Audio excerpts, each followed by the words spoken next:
Dek lawangi bonak dulur. Lawang sedikit dul tamburannya, bro.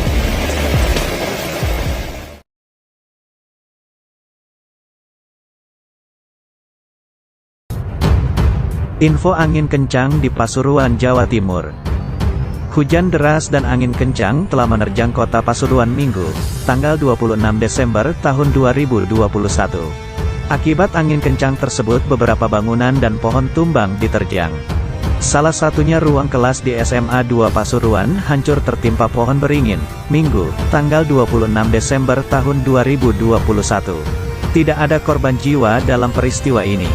Ardianto Cahyono selaku guru SMA 2 mengatakan, peristiwa terjadi pada pukul 14 waktu Indonesia Barat.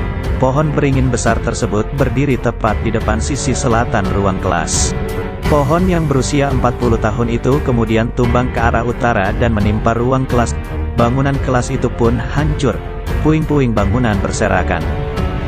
Inilah data sementara beberapa lokasi pohon tumbang itu antara lain di Jalan Panglima Sudirman, Jalan Sunan Ampel, Jalan Wahidin Sudirohusodo, Pasar Kebon Agung, Jalan Belitung, Terminal Untung Suropati. Di Jalan Lombok, pohon tumbang dan menimpa mobil yang parkir di pinggir jalan. Hujan deras dan angin kencang juga telah menerjang kota Pasuruan. Pasalnya pos pelayanan Natal dan Tahun Baru, Nataru, yang terletak di alun-alun kota Pasuruan roboh diterjang angin kencang, Minggu, tanggal 26 Desember tahun 2021. Siang itu hujan turun dengan sangat deras disertai angin kencang menerjang kawasan kota Pasuruan. Akibatnya terdapat dua tenda yang terletak di depan pos roboh disebabkan angin kencang. Namun dalam kejadian tersebut tidak mengakibatkan korban jiwa. Tak hanya itu, sekitar 50 meter dari pos pelayanan Nataru terdapat pohon tumbang.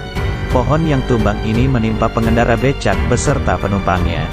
Dari kejadian tersebut, penumpang yang mengalami lecet di bagian tubuh sudah diberi penanganan oleh anggota pos pelayanan Nataru.